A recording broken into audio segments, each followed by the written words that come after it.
Hi, so as you can see behind me today, I decided to go on location to talk about job order costing versus process costing. So if you can't already tell, I'm on the cereal aisle because the cereal aisle is the best place to talk about process costing. Okay, so let's start by talking about process costing.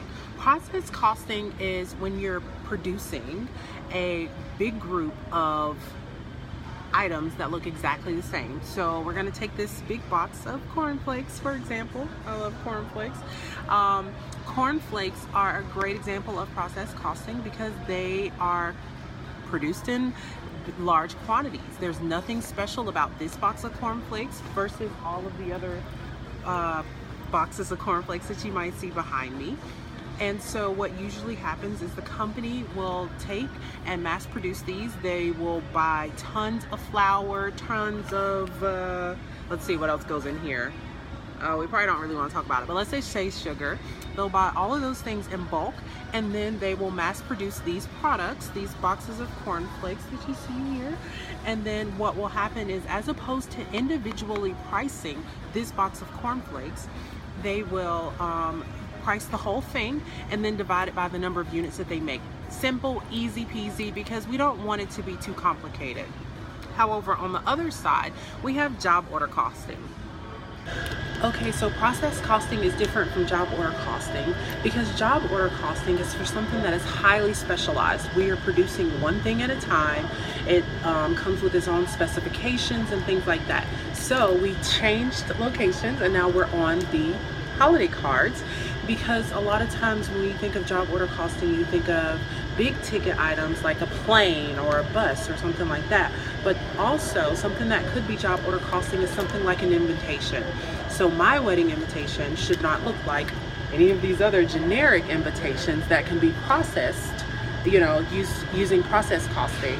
I want my invitation to be special. The colors, the wording, all of those things. That is a job order. So we've put in a specific job and a specific order, and we build out the cost based on what it actually cost us to make that one thing. Okay, so now we're going to briefly talk about the movement of cost, how costs move and the different types of systems. So we've talked about job order costing, we've talked about process costing. So there's 3 different categories of inventory, and with that fall within each of them. The first type of costing is our raw materials. So right here we have some flour, because we're going to make some muffins in the store. That's right, we're going to make some muffins. All right, so this is our raw material. From a process costing standpoint, we start with raw materials. From a job order costing standpoint, we start with raw materials. The difference is going to come in as we take our flour, pour, making a mess here.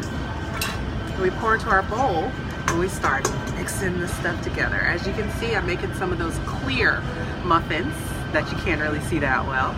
But in this process, we've started to add our flour, we've added our milk, we've added all of our ingredients, and so now we're in a work in process inventory account.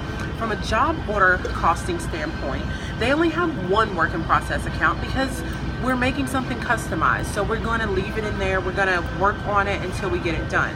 In a process costing situation, we have multiple work in process accounts because we have the mixing department where we're mixing our ingredients together. Then we switch over, we have to take it to the baking department because we have to bake it. Okay, so once it has been mixed in, we can no longer separate the flour from the eggs and things, so it's no longer a raw material. Then once we take it to the mixing department, we can't take it out of the mixing department, right? It can't go back into being a raw material. Then we take it to the baking department. Once it's in the baking department, it can't go back to the mixing department, right? It has to keep moving forward. So finally, after we finish baking, then we get our finished product. So this is our finished good inventory. It is finished, it's ready to be sold.